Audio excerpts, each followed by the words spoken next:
I Want You to Know We're Still Here.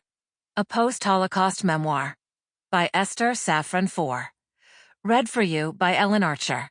With Chapter 1 and the epilogue read by the author. For my parents and those who came before them. For my grandchildren and those who will come after them. Chapter 1. My birth certificate says that I was born on September 8th, 1946, in Ziegenhain, Germany. It's the wrong date, wrong city, wrong country. It would take me years to understand why my father created this fabrication. Why each year my mother came into my room on March 17th and gave me a kiss and whispered, "Happy birthday." Piecing together the fragments of my family story has been a lifelong pursuit. I'm the offspring of Holocaust survivors, which by definition means there's a tragic and complicated history. My childhood was filled with silences that were punctuated by occasional shocking disclosures. I understood there was a lot that I didn't know, besides the secret of my invented birthday. My parents were reluctant to speak of the past, and I learned to maneuver around difficult subjects. When I was in my early 40s, preparing to give a talk at a local synagogue, I decided this might be a good opportunity to fill in a few gaps of our family story. I sat down with my mother in the pink kitchen of her 1950s suburban track house, on a street where most of the other homes were occupied by families of Holocaust survivors. Sitting at her faux marble laminated kitchen table, I could see the carefully cut coupons sorted into neat piles by the refrigerator, ready for the next shopping trip. In the cabinet below, there was enough flour and cereal, all of it purchased on sale, to withstand a major catastrophe.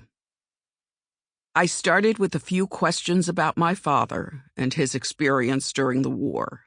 He had been an enigma, a mercurial figure that all conversation danced around, even in my own head.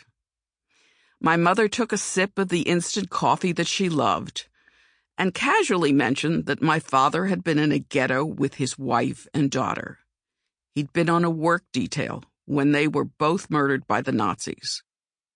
Absolutely stunned, I blurted out, "He had a wife and daughter? Why haven't you told me this before? How can you be telling me this now for the first time?" I'd grown up surrounded by ghosts, haunted by relatives who were rarely talked about, and by stories that no one would share. Now there was a new ghost that I hadn't even known about. My own sister. I pressed my mother for more, but she made it clear that the conversation was over. Genug schon. Enough already. I'm not sure how much she even knew about his family. I suspected that she and my father didn't speak much of the past, even to each other. Life was all about moving forward. I walked out of my mother's house in a daze. I didn't know it then, but this was the beginning of a search that would define the next phase of my life.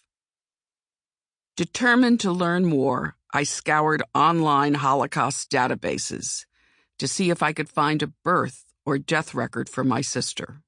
To no avail. I hired researchers in Ukraine. I even hired an FBI agent to analyze photographs.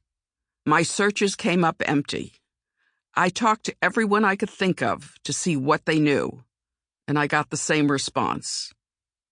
There were so many people killed, so many babies.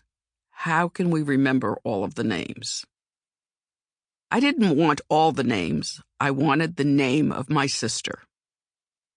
Of the person closest to me killed in the Holocaust, my half-sibling, I had not one detail, not a name, not a picture, not one piece of a memory.